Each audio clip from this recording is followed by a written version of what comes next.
The morning air in downtown Chicago was bitter cold. November wind cut through the streets like a knife, rattling the windows of luxury hotels and bending the bare trees that lined Michigan Avenue. And on the corner of Wacker Drive and Michigan, sitting against the cold stone wall of the very building he owned, was Daniel Everett Cole. He wore a torn gray jacket, dirty jeans, worn-out boots with a hole in the left sole.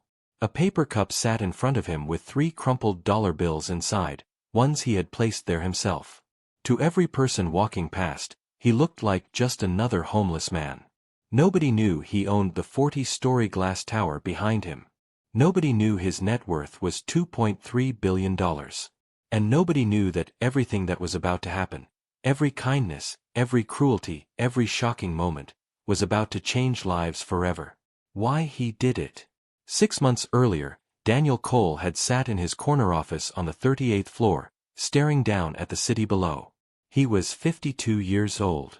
He had built Cole Enterprises from nothing, a small logistics company started in his mother's garage in Gary, Indiana, into one of the most powerful infrastructure firms in the Midwest. But something was wrong. He had read a report. An internal survey conducted by his HR department. Anonymous responses from over 800 employees. The results had kept him awake for 3 nights straight. Management doesn't see us as human beings. I was ignored for a promotion because of how I look. The executives walk past us every day without even making eye contact. I've worked here 11 years and the CEO has never once spoken to me. That last one had hit Daniel like a punch to the chest. He had built this company for people. That was the whole point. His mother had worked 2 jobs her entire life and nobody had ever seen her either. He had promised her, that he would build something different. And somehow, without noticing, he had become exactly what he hated. He called his assistant, Maya, that same afternoon. "Clear my schedule," he said. "Everything. For 2 weeks." "Sir." Maya had responded, confused. "You have the Singapore deal closing next Friday and the board meeting on the—" "Cancel everything," Daniel said quietly. "Tell them I'm ill." He wasn't ill. He was about to go to school. Day 1, the Invisible Man. He positioned himself outside the building at 6:45 in the morning, before most employees arrived. He had done his research. He knew what homeless people in Chicago actually wore, actually carried, actually said. He had spent a week volunteering at a shelter on the South Side before this experiment, not as a CEO doing charity photos, but anonymously, quietly, learning. He sat against the wall. Cup in front of him. Head down. The first 100 people walked past without a single glance. Not one. He counted. 107 people entered his building in the first hour. People who worked for him. People whose salaries he signed off on. People whose health insurance, whose retirement funds, whose children's school fees were paid for by the company he had built. Not one of them looked at him. Not one said good morning. Not one dropped a single coin. He wasn't angry. Not yet. He was something worse than angry. He was heartbroken. The security guard. At 8:15, the morning security shift changed. The new guard who came on duty was a young man named Marcus Webb, 24 years old. Daniel had never met him. He barely knew the names of his security team. Another thing the survey had pointed out. Marcus came out through the revolving doors, adjusting his uniform jacket against the cold. He looked at Daniel. He didn't walk past. He stopped. "Hey man," Marcus said, crouching down so he was at eye level. "You doing okay? It's real cold out here today." Daniel looked up. He kept his character. "I'm all right," he mumbled. "Just resting." Marcus nodded. He reached into the pocket of his jacket and pulled out a brown paper bag. "I made extra this morning," he said, holding it out. "Turkey sandwich and an apple. I can't eat it all anyway." Daniel stared at the bag. In 30 years of business, of deals, of boardrooms and handshakes and million-dollar contracts, This was one of the most genuine things anyone had ever offered him. "Thank you," Daniel said, his voice barely above a whisper. Marcus stood up, gave a small nod, and went back to his post. Daniel sat there with that sandwich in his hands for a long time. He didn't eat it. He held it. The executive. At 9:30, a black Mercedes S-Class pulled up to the curb. Out stepped Richard Holt, Senior Vice President of Operations. 18 years with Cole Enterprises. One of the highest-paid executives in the company, earning $680,000 a year plus bonuses. Daniel knew Richard well. Or thought he did. Richard strode toward the entrance, phone pressed to his ear, laughing loudly at something. He was wearing a coat that cost more than most of his employees made in a month. As he passed Daniel, his shoe accidentally kicked the paper cup. The $3 bills scattered across the pavement. Richard glanced down. He saw the money on the ground. He saw Daniel scrambling to pick it up. And he kept walking. Didn't slow down. Didn't say sorry. Didn't bend to help. He actually stepped over one of the dollar bills and went through the revolving door. Daniel picked up his crumpled money. He smoothed each bill carefully and placed them back in the cup. He wrote Richard's name in the small notebook he kept hidden in his jacket. The intern. At 10:15, a young woman rushed out of the building. She was maybe 22, 23. Clutching a laptop bag, coat half-buttoned, hair still damp from a shower she had probably taken at the gym because she couldn't afford to live closer to downtown. She was one of the company's new interns. Daniel didn't know her name. She was clearly in a hurry. Running late for something. She stopped in front of Daniel. "Excuse me," she said breathlessly. "Are you okay? Do you need anything?" Daniel shook his head. "Just some change if you have it."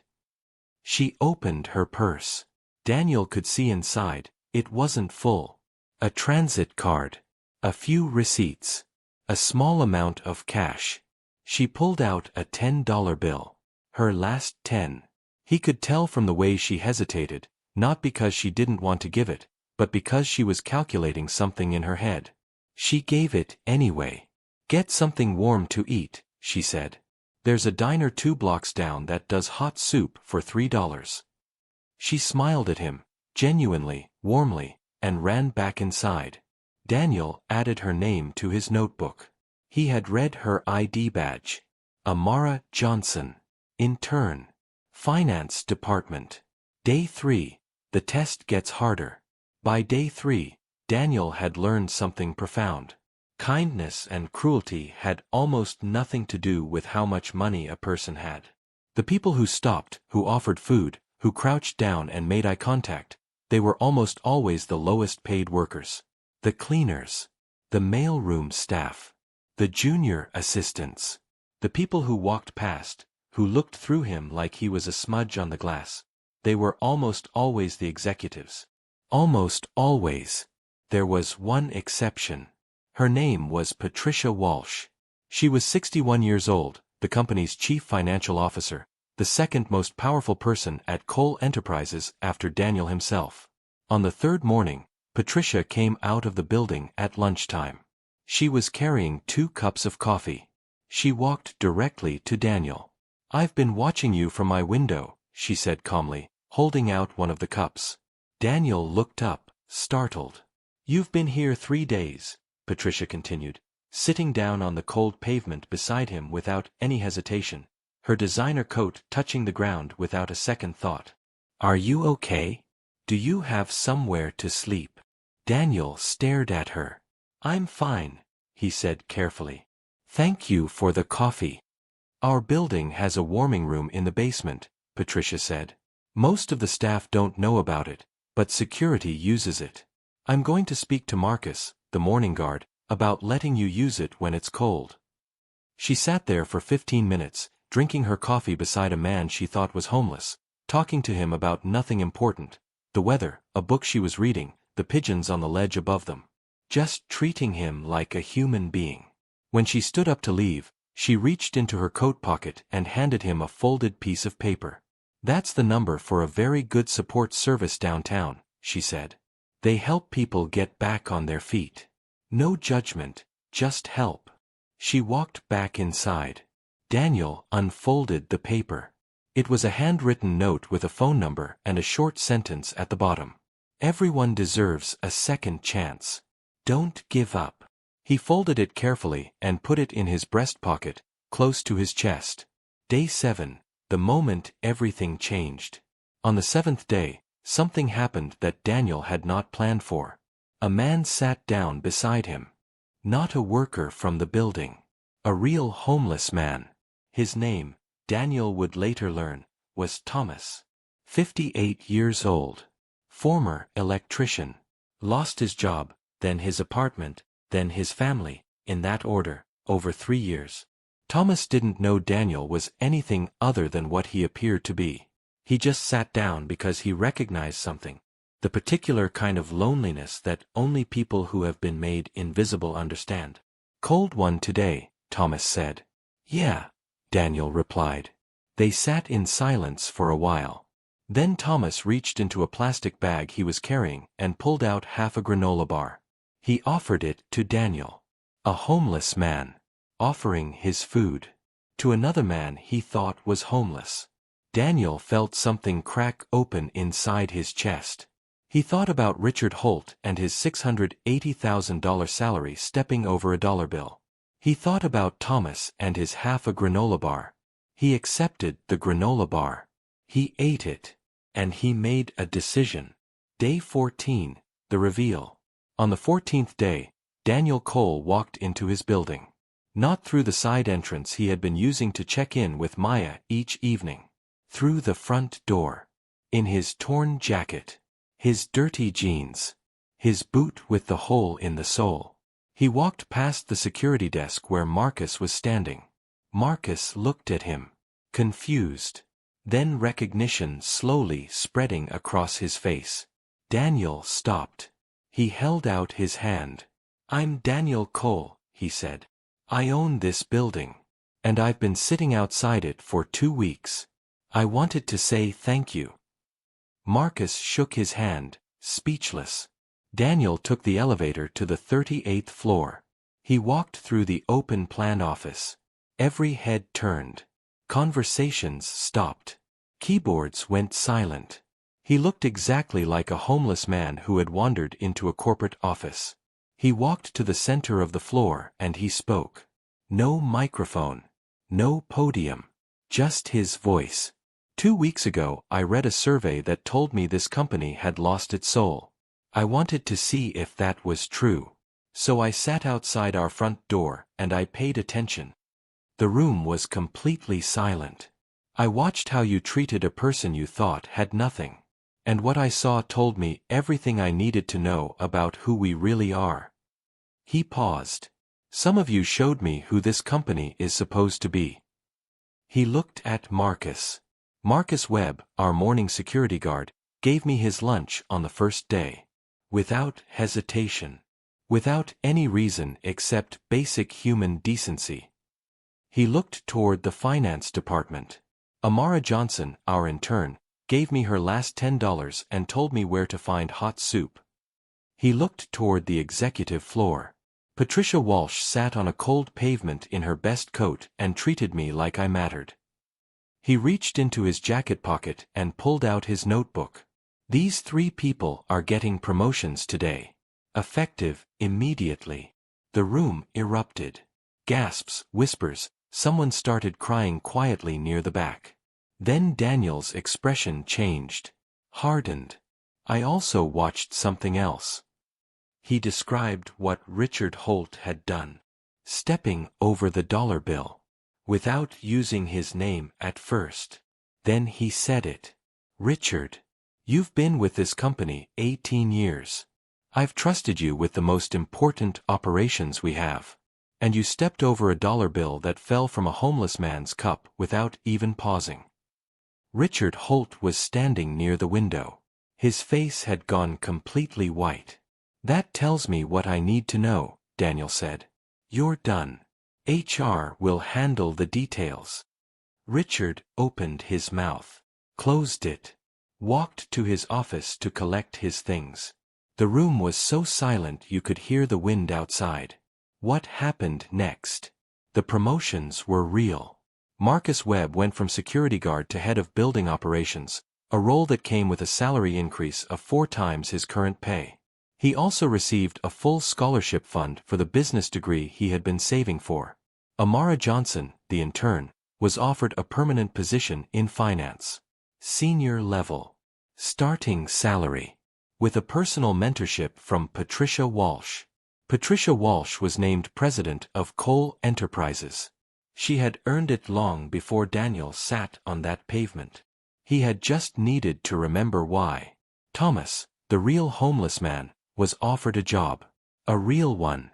Electrician, full-time, Cole Enterprises facilities team. With accommodation support for the first 6 months. Daniel announced a new company policy. Every executive, including himself, was required to spend 1 day per quarter working alongside the lowest paid staff in the company. No special treatment. Just work.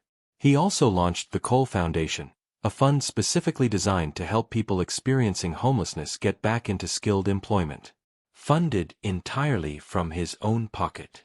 $50 million to start. The last morning. 3 months later, on a cold February morning, Daniel Cole walked out of his building in his regular clothes. Good coat. Clean shoes. He stopped at the corner of Wacker and Michigan.